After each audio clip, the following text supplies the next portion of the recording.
But hey, man, you just came. It was amazing bracket win. It looked incredible on TV. It looked emotional. I mean, has it sunk in? Was it awesome? How you feeling right now? You know, I've told everybody that that was the most stressful thing that I've ever been through in my entire life, by far. And I can't imagine for the other seven anglers that went through that. You know, it was it was bone crushing, and like I've never got really emotional in a tournament or anything that I've ever done in my life, but that deal, like, it crunched me down to the last minute.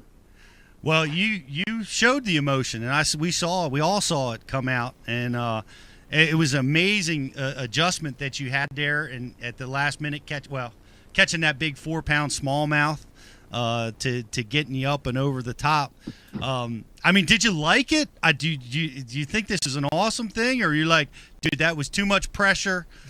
We need to do it a different way, man. This sucked. No, not at all. You know, and here's the thing. Like, I had like a mediocre year, you know, and the thing is, I probably got more exposure off of that last bracket deal tournament than I did throughout the whole year.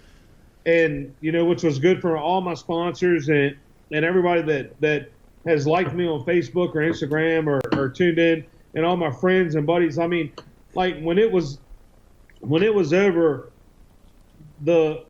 when Mercer was like presenting the trophy or whatever, I think my phone went off 350 text messages when it was all said and done. So, you know, it was a great deal. And the thing is, you know, I got to give Bass credit and everybody at Bass for allowing us to have a deal like that for the last 8 out of the Classic to have a chance at making the Bassmaster Classic. You know, as an angler, we fish for 2 things a year. That's to either win the Bassmaster Classic or Angler of the Year. The tournaments in between, that's just something that's special. The 2 things we fish for are Angler of the Year and Bassmaster Classic. Wow. Well, you know, that's great. I think it was well received by all. We talked about it, me and the carpenter. We couldn't turn it off, man. I'm like, I'm watching this thing from beginning to end. I can't turn it off. It's too distracting. And, you know, so that, I think that part of it is really, really good that you guys got so much exposure. I think it's going to be here to stay, and they may try to create different ways to use it. Maybe the top 12, like we were talking about, might have to do this type of format, but certainly I think this is going to come back again. But man, you were in a battle. You battled some tough competitors. Man, you kept it together. You know, you did some cool stuff like fish for smallmouth at the end. Can you talk a little bit about how you won this thing?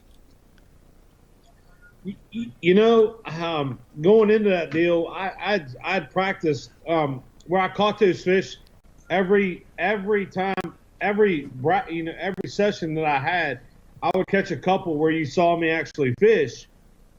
And the last morning when I fished against Ish, you know, I had thrown a jerkbait, I had thrown a drop shot, a wacky worm, a shaky head, you know, all kinds of stuff out there. You know, and those fish had got to, you know, they had got to see everything that I kind of throw, but I had not ever thrown a swim bait in there.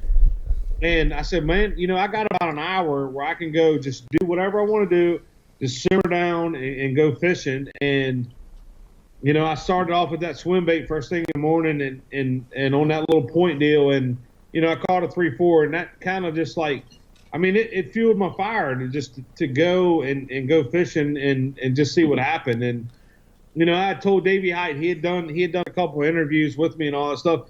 And I'd caught like a almost 4-pound smallmouth off of that deal where I caught that 4-4. And I said, there's a bunch of them there. They're really hard to get bite. If I can catch 14 or so pounds, I'll go out there and sit and see if I can catch a great big smallmouth, and hopefully that'll be enough to win. And it did. You know, it was just a plan that come together. You know, it's kind of like the A-team. They always say you got to have a plan, and it all come together. Well, it came together. It came together for you live. We all certainly got to see that, and we saw Ish battle a little bit and miss a few at the end. And you know, of course, we're really not sure if that would have tied you or gotten close to you. but he did. You know, we watched him miss a few at the end, and you didn't. I mean, your execution seemed to be tight this whole week. Did you lose any or have any trouble in that area? You know, I think I broke one off one day in the tournament. That was the only one I lost during the whole week and all. But you know, my hat's off to Ish. You know, Ish is known to be a shallow water flipper. You know, frogger, largemouth the whole way and all that stuff. And he kind of threw a curveball in there, catching smallmouth. You know, and my hat's off to him. You know, he did everything he could to do. And like I said, man, Ish is a great guy. And me and him are like really, really good friends, and I love him to death, man. He is a asset to this sport, and he really does good. But you know, it's just one of those deals where I got lucky enough to beat him, and you know, it's just it's a thing that we compete. We're friends before we go out, but we're enemies on the water, and then after the end we'll be friends. And you know, my hat's off to Ish, man. He did a great job, and like I said. I mean, either way it would have happened, I would have left it all on Pokegama Lake, and we would have been fine. From what I remember talking to you before, you had some pretty big influences. I don't know if you want to talk about them a little bit for us, but then you grew up, you were fishing a little bit with Woo Daves and fished with Dudley a little bit, or who would be your mentors in this sport? You know, Woo, I went to practice for the Bassmaster Classic with Woo. I think when I was in 9th or 10th grade, Woo picked me up 2 days before I got out of high school. You know, he knew my principal. They deer hunted together, which was Kenny Parr, and he had already arranged for Kenny to get me out of school, so I got to go. And I spent 3 weeks with Woo down at Logan Martin for the Bassmaster Classic, practicing. And you know, me and Woo used to go fishing all the time. We still do this day when we have time. You know, he's still a busy guy, and between rabbit hunting and deer hunting and flounder fishing and fishing the opens and stuff. I mean, Woo's getting up there in age, but I mean he's still hanging in there, and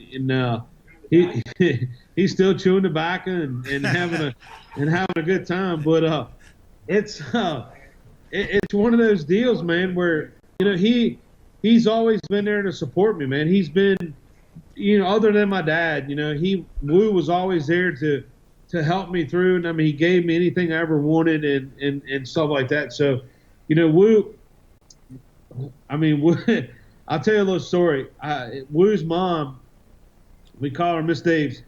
She had a place down at Palmer's Point at Bugs Island, and she was telling us a little story about Woo. His name was Wooford Daves when he was born, and she said, the doctor said when Woo come out that the first thing she said was Woo, like that. So that's how Woo got named. But like I said, he's been a great guy. He's been a really ambassador sport, and his son Chris, me and Chris grew up fishing together and hanging out, deer hunting and turkey hunting and rabbit hunting and whatever else we could kill. We were